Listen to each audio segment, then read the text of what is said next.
इन लोगों को यह डर रहता था, इसके मेंबर्स को, कि कनाडा में तो फ्रांस है ही है, अगर हमारे साथ अगर इंग्लैंड नहीं रहा, इंग्लैंड की नौसेना हमारे साथ नहीं रही, तो कल इंग्लैंड फ्रांस हमारे यहां भी कब्जा कर लेगा और हमारी स्थिति को बहुत ज्यादा खराब करेगा। इसलिए ये लोग इसको कुछ बोलते नहीं थे। इस बात को ये भी समझ रहे हैं और ये भी समझ रहे हैं, समझ दोनों ही रहे हैं। यही कारण था कि जब सप्तवर्षीय युद्ध हुआ, 7 Years वॉर, जब सप्तवर्षीय युद्ध हुआ, इसका मूल आधार ये वाणिज्यवादी कारण थे। मूल आधार क्या था? वाणिज्यवादी कारण।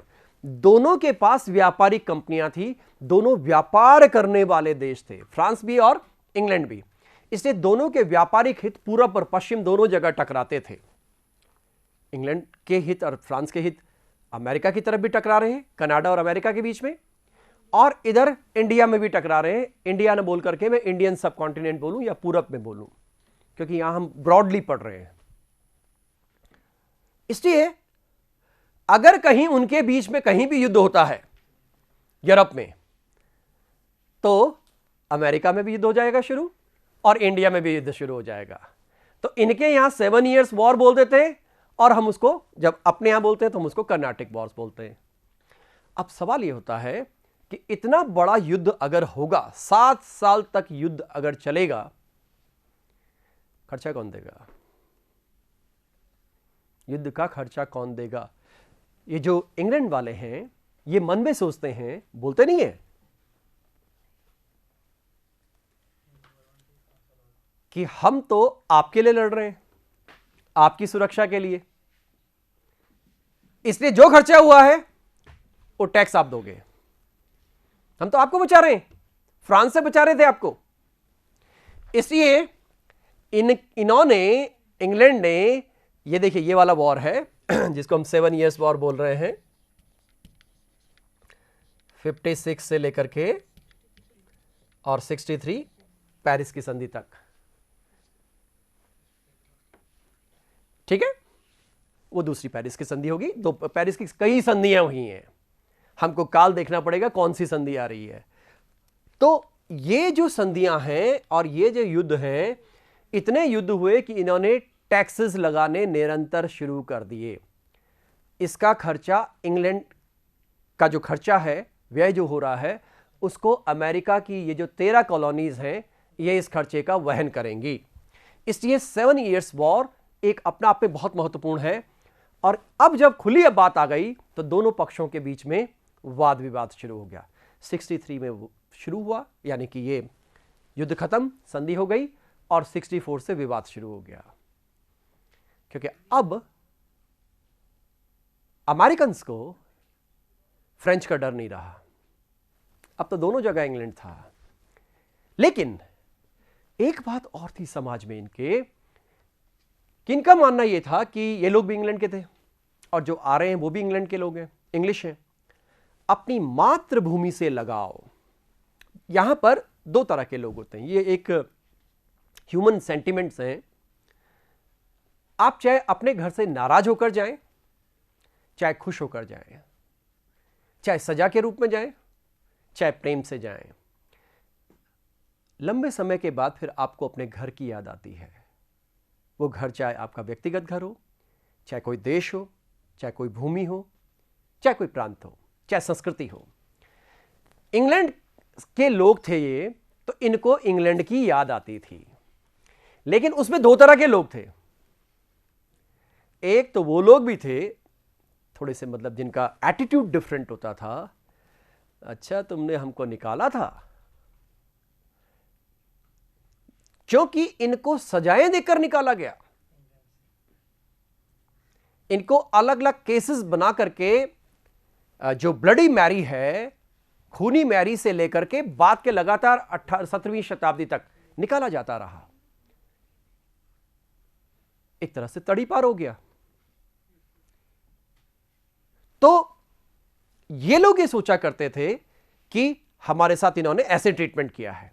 एक वर्ग और था, समाज का एक वर्ग और था, सोशल क्लास की जब हम बात करते हैं, जिसके लिए लॉयलिस्ट बोला गया है। लॉयलिस्ट क्लास, वफादार लोग। कुछ लोग समाज में ऐसे थे जो अभी भी ये चाहते थे कि हमारा जो रिश्ता है वो ब्रिटेन के साथ और ब्रिटिश क्राउन के साथ रहना चाहिए, क्योंकि मूल रूप से हम सब एक हैं। इंग्लैंड की एक खास बात रही इंग्लैंड की परंपरा में, इंग्लैंड की संस्कृति में, कि उनका तब से लेकर आज तक अपने क्राउन के प्रति, अपने राजा के प्रति एक गहरा लगाव था और अभी भी उसके अवशेष दिखाई देते हैं। दुनिया के अधिकांश जगहों में राजतंत्र समाप्त हो गया, वर्ल्ड वॉर की आंधी में सब बह गया, लेकिन इंग्लैंड का राजतंत्र रह गया, बहा नहीं, क्योंकि जनता नहीं बहाना चाहती थी। इस प्रकार से ये जो लॉयलिस्ट हैं, एक बार यूपीएससी में क्वेश्चन आया हुआ है कि अमेरिका की स्वतंत्रता की घोषणा के अवसर पर अधिकांश लोगों ने खुशियां मनाई, लेकिन कुछ लोग ऐसे थे जिनके दीपक जले हुए नहीं थे। कौन थे वो लोग? तो ये दो तरह के लोग थे। एक तो ये लॉयलिस्ट हैं जो नहीं चाहते थे ऐसे, और एक जो वहां के मूल निवासी थे, जिनको आप रेड इंडियंस कह लेते हैं, स्लेव्स कह लेते हैं, या ओरिजिनल जो वहां के मूल वंशी थे, वो लोग थे जो इस मुद्दे में इन्वॉल्व ही नहीं थे। एक हॉलीवुड की मूवी है, उसको जरूर देखिएगा आप, नाम है पैट्रियट। तो वो पैट्रियट मूवी इस पूरे बैकग्राउंड पर बनी हुई है। उसको खूब सारे ऑस्कर्स मिले थे, लेकिन फिर भी मैं बात करूंगा कि मूवी होती है, मूवी का पैटर्न थोड़ा डिफरेंट होता है और हिस्ट्री रियलिटी पर बेस्ड होती है। तो इसके बाद एक बात और आती है, जब इतनी सारी चीजें हो गई तो एक बिंदु था इनलाइटनमेंट, ज्ञान, बुद्धि, विवेक। 16वीं 17वीं 18वीं शताब्दी में, खास करके 17वीं 18वीं में यूरोप में वैज्ञानिक ज्ञान का विकास हुआ। तो चाहे हम एडम स्मिथ को लें, एडम स्मिथ की विचारधारा के लिए कहा जाता है कि उसने सबसे पहली क्रांति यहीं करवाई अमेरिका में, क्योंकि एडम स्मिथ ने इस बात का विरोध किया, यह नहीं होना चाहिए। उसने कहा उन्मुक्त व्यापार का सिद्धांत चलना चाहिए, फ्री ट्रेड। उसको फादर ऑफ मॉडर्न इकोनॉमिक्स भी बोलते हैं, क्योंकि फ्री ट्रेड का कंसेप्ट दिया। यह वर्ड भी उन्होंने यूज किया था।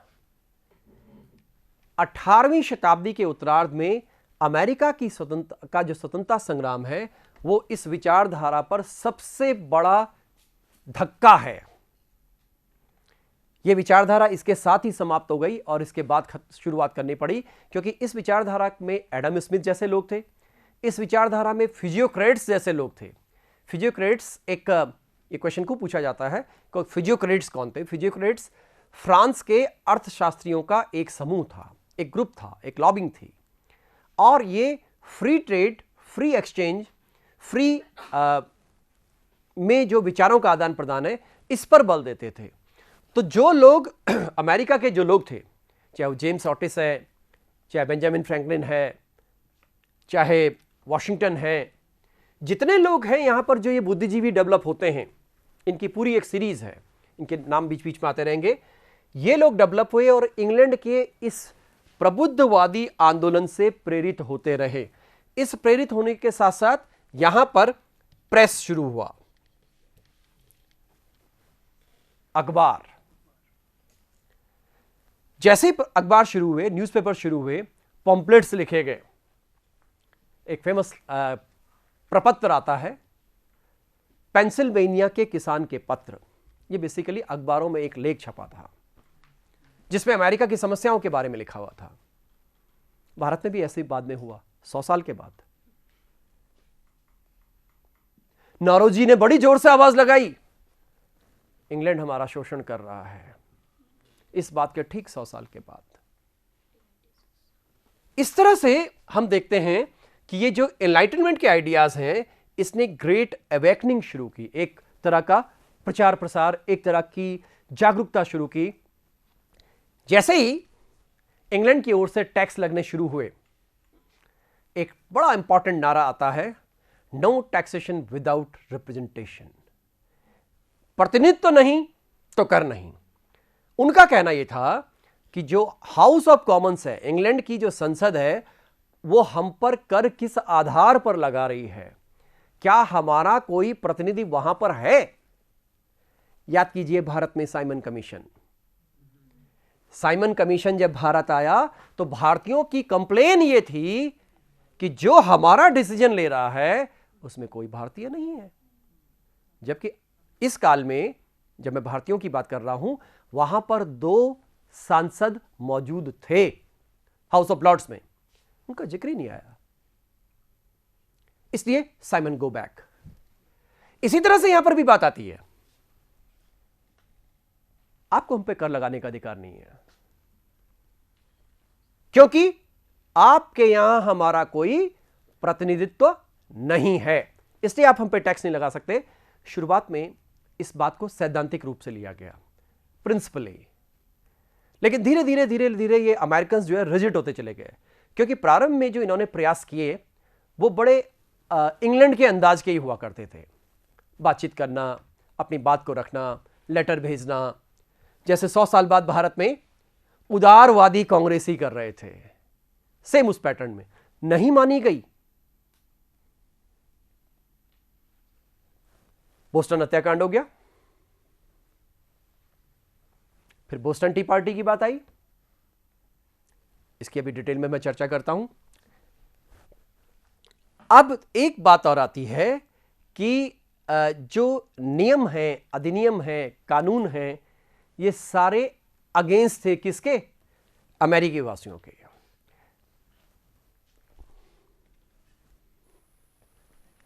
ये वो लोग हैं जो अमेरिका के स्वतंत्रता संग्राम में नेता के रूप में सामने आते हैं। और अभी मैंने इनलाइटनमेंट के लोगों की बात की, जो प्रबुद्धवादी हैं, जो वहां के नेता बने, जो वहां पे जिन्होंने इस पूरी व्यवस्था को संचालित किया। चाहे आप किसी का नाम भी देख लें, इसमें जॉन एडम्स का जिक्र मैं भी कर चुका हूं, जॉन वॉशिंगटन, जो कि बाद में सबसे इंपॉर्टेंट बात इनकी यह है कि ये अमेरिका की सेना के कमांडर बने। इनके रिसोर्सेज बहुत कम थे, तो अमेरिका की सेना के कमांडर बने। कॉन्टिनेंटल कांग्रेस में इनको चुना गया था। ये नेथनियल ग्रीन है, जॉन पॉल हैं, बेस्टी रोज हैं, बेंजामिन फ्रैंकलिन का नाम तो आप लोग बहुत सुनते हैं। ये नाम बहुत चर्चा में आते हैं। पैट्रिक हेनरी हैं, अलेक्जेंडर हैमिल्टन हैं, थॉमस जेफरसन का नाम खूब चर्चा में आता है, एथन एलन हैं, पिचर हैं, पॉल हैं, जॉन हैनकॉक था। अब ये जरा जॉन हैनकॉक की मैं आपको एक बात बताता हूं। इसके लिए बोला गया, अंग्रेजों ने बोला कि अरे ये कौन आ गया, ये तो स्मगलर है, टेक्निकली ही इज क्रिमिनल। लेकिन इनके इतिहास में लिखा हुआ, अमेरिका के इतिहास में, कि एक व्यापारी था। ये भारत के संदर्भ में भी आएगा। तो नेथन हेल है, ये सबसे इंपॉर्टेंट नाम ये आएंगे।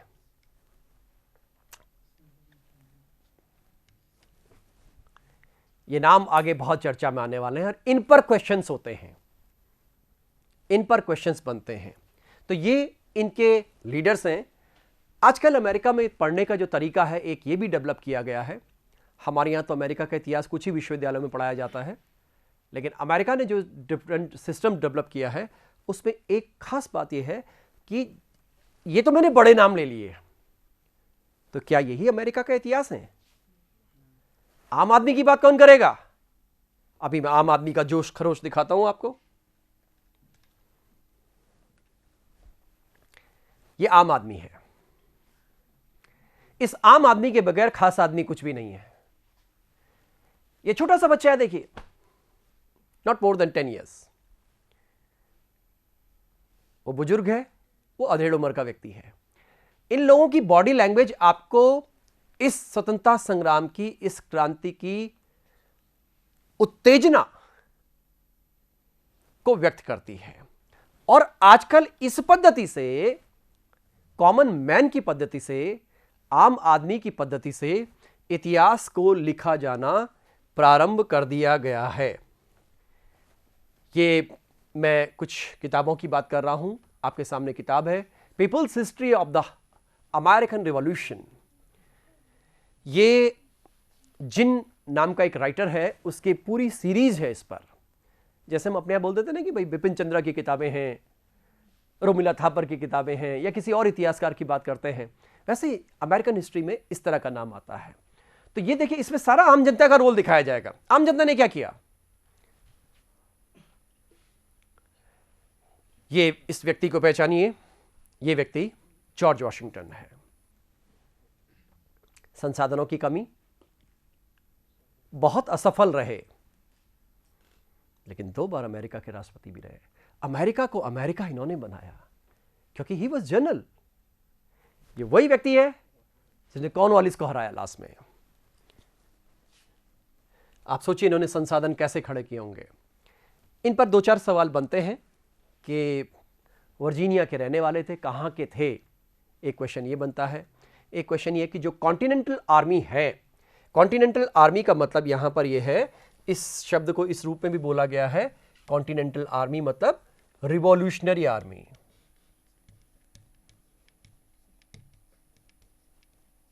अर्थात क्रांतिकारियों का सैनिक नेता कौन था? George Washington. आप नाम ही देखते हैं, वॉशिंगटन के नाम पे वॉशिंगटन नाम है। वॉशिंगटन नाम के 3 शहर हैं उसी अमेरिका में, लेकिन जिसको आप जानते हो वॉशिंगटन डीसी है। इसके बाद ये आप देखिए, जब नया देश बना तो उसके पहले और दूसरे राष्ट्रपति यही बने। ये 4 साल का होता है वहां पे। ये इस बात को व्यक्त करता है कि इनकी लोकप्रियता कितनी रही होगी, क्योंकि कम से कम संसाधनों में इन्होंने अंग्रेज, उस जमाने की सर्वोच्च पावर को पराजित किया। और वो भी देखिए, युद्ध लड़ना कितना मुश्किल रहा होगा, क्योंकि जो लोग आपके साथ लड़ रहे हैं उन लोगों के सेंटिमेंट्स भी उनके साथ जुड़े हुए हैं। और एक आश्चर्य की बात यह है कि जो अंग्रेज उधर से लड़ रहे हैं, वो सैनिक भी ये सोचते हैं ये तो हमारे लोग हैं। वो कौरव पांडव वाली लड़ाई आप सबको याद होगी। लेकिन जब ये भारत में लड़ते थे तो इनका दृष्टिकोण ये नहीं होता था। दीज आर ब्लैक्स, हम हैं, we are white, these are blacks. तो यहां इनका दृष्टिकोण कुछ और है। तो इस तरह से इनके जो वॉर है, थोड़ा सा उसके बारे में भी हम बात करेंगे। तो इस तरह से एक ये फादर बन जाते हैं अपने, ये जॉन एडम्स है। ये जॉन एडम्स ने बात की, इन पर प्रभाव था। अभी मैंने थोड़ी देर पहले बात की आपसे कि जो प्रबुद्धवादी चले आ रहे थे यूरोप के, ये लोग सब उनको पढ़ते थे। उनको पढ़ते थे तो ये सेम वही बातें करते थे जो इंग्लैंड में होती थी। इसलिए यहां पर जॉन एडम्स का नाम आता है।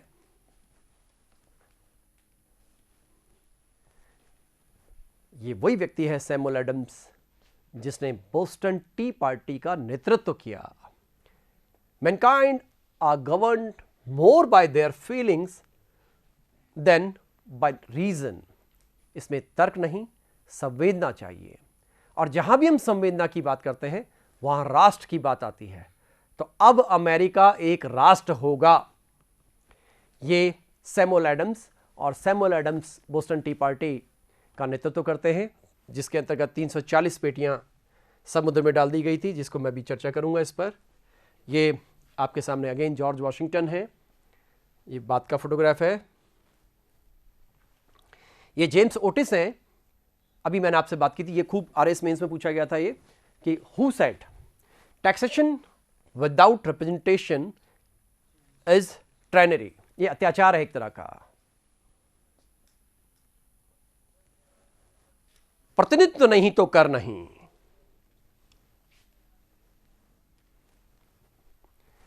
अब हम इन कारणों को शॉर्ट में बात करते हैं, बिल्कुल शॉर्ट में बात करते हैं, क्योंकि ये डायरेक्ट क्वेश्चन बनने हैं। बेसिकली क्वेश्चंस इन पर बनने हैं। क्वेश्चंस जो है इन पर बनने हैं। ये तो किसने कहा था, इस पर है। बाकी क्वेश्चंस इन पर हैं, सब पर। ये इस चैप्टर की, इस प्रेजेंटेशन की, इस लेक्चर की नींव है। शुगर एक्ट क्या था, इस शुगर एक्ट को मॉरिशस एक्ट भी बोलते हैं। स्टैंप एक्ट क्या था, टाउनशेंड एक्ट यानी टाउनशेंड की जो कर योजना थी वो क्या थी, क्वार्टरिंग एक्ट क्या था, बोस्टन मस्कर क्या था, बोस्टन का हत्याकांड 1770 में हुआ। टी एक्ट क्या था, यह टी का संबंध भारत से है, इसलिए इसकी चर्चा हम लोग करेंगे। दूसरी बात, बोस्टन टी पार्टी, अभी मैंने जिसकी बात की थी, और इंटॉरेबल एक्ट, ये बात के एक्ट हैं जो बीच में आते हैं। और लास्ट है कॉन्टिनेंटल कांग्रेस। आप लोगों ने सुना होगा भारत में हमने स्थापित की इंडियन नेशनल कांग्रेस। तब आपने सुना होगा और पढ़ा होगा कि इन तीन नेताओं ने, चाहे वो नारोजी थे, चाहे दो तीन लोग और नाम आते हैं, उन्होंने बोला कि इसका नाम कांग्रेस रखा जाए। क्यों रखा जाए Congress? Congress word is derived from American history. Congress का मतलब क्या है? कलेक्शन ऑफ पीपल, लोगों का संग्रहण। तो जहां पे ये कांग्रेस शब्द आया, एक कांग्रेस शब्द के बाद पूरी दुनिया में कांग्रेस शब्द पॉपुलर हो गया। तो ये 7-8 चीजें हैं जिन पर हमारा प्रश्न बनने के चांसेस रहेंगे। ये सबसे पहले आया बोस्टन मैसेकर यानी बोस्टन हत्याकांड। ये अमेरिकन है, ये थोड़ा चिल्लाएंगे ज्यादा, बोलेंगे ज्यादा। हमारी तरह का जलियांवाला बाग कांड नहीं था। 5 लोग मरे हैं मात्र, बाकी घायल हैं। और इसकी क्या क्या चीजें पूछी जाती हैं? एक तो ये डेट पूछी जाएगी, डेट पूछी जाएगी, बोस्टन हत्याकांड कब हुआ था। एक बात इसमें और आती है कि इसमें घटनाओं का क्रम आएगा। क्वेश्चंस किस किस तरह से बनने हैं, घटनाओं का क्रम आएगा, वो अभी मैं क्रम बताता हूं आपको। जैसे माना पहले कोई घटना दे दी, उसके बाद दूसरी घटना दे दी, फिर तीसरी घटना दे दी, इसके आधार पर निकालेंगे कि इनका क्रम क्या था। ये क्वेश्चन आजकल के सबसे महत्वपूर्ण प्रश्न है आजकल। इसमें आप देख रहे हैं किस तरह से फायरिंग हो रही है। आप देखिए वर्ड भी प्रोपेगेंडा वर्ड इस्तेमाल किया गया है। British soldiers fire into crowd of colonist. उन अमेरिकन के लिए क्या लिखा जाएगा? कॉलोनिस्ट शब्द का इस्तेमाल किया जाएगा। कॉलोनी वासी, क्या लिखा जाएगा? कॉलोनी वासी। ये कॉलोनिस्ट है। और आप देख रहे हैं कितने लोग मारे गए, और हम इतिहास में पढ़ रहे हैं क्योंकि अमेरिकन इतिहास लिख रहे हैं। American centric approach. मुद्दा यह नहीं है कि कितने लोग मारे गए। वियतनाम में 5 लाख लोग मारे गए, इतना बड़ा नंबर है। यही अमेरिकन हैं 7वें 8वें दशक तक लड़ते रहे। जब उन्हीं के लोगों ने विद्रोह कर दिया कि आप वियतनाम में क्यों लड़ रहे हैं, हमारे लोग मारे क्यों जा रहे हैं, तब वो विद्रोह कर गए। 3-3 साल के बच्चों को मार दिया उन्होंने, इसी सेना ने, इसी अमेरिका की सेना ने। तो मुद्दा यह आता है कि इतिहास को प्रेजेंट करने का तरीका क्या है। तो ये 2 नाम हैं, सैमुअल एडम्स का और इनका। ये लोग इसमें मेनली रहे हैं। ये बोस्टन टी पार्टी, ये तो अक्सर पूछी जाती है। देखिए बैकग्राउंड में जहाज हैं, और इसकी एक तो डेट पूछी जाती है कि डेट क्या है। यह सबसे ज्यादा एग्जाम्स में पूछा जाने वाला प्रश्न है। यह यूनिवर्सिटी का एग्जाम है, चाहे वो कॉम्पिटिटिव एग्जाम का, तो ये प्रिय क्वेश्चन है। ये सबसे प्रिय क्वेश्चन यही है, एक जॉर्ज वाशिंगटन और एक ये। अभी मैं इतने क्वेश्चंस निकालूंगा इससे कि आपके सामने क्वेश्चंस आएंगे, लेकिन फिर भी यही पूछा जाएगा। तो बोस्टन एक बंदरगाह है। टी पार्टी एक लॉर्ड जॉर्ज था, उसकी जो नीति थी चाय की नीति, उस चाय की नीति के अगेंस्ट ये हुआ था। आप याद कीजिए 1773 है, उस समय ईस्ट इंडिया कंपनी इंग्लैंड की बहुत पावरफुल कंपनी थी, और भारत में इस कंपनी ने बहुत पैसा कमाया था। इतना पैसा कमाया था कि क्लाइव जैसे साधारण व्यक्ति लॉर्ड बन गए।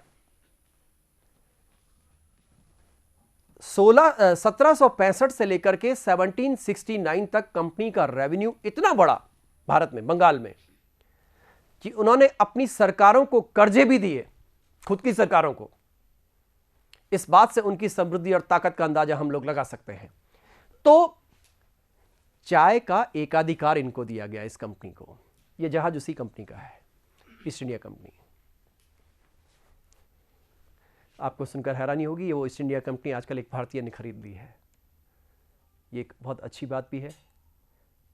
अब उसका कोई अस्तित्व बहुत ज्यादा बचा नहीं है, लेकिन ये एक सिंबॉलिक पक्ष था। तो बोस्टन टी पार्टी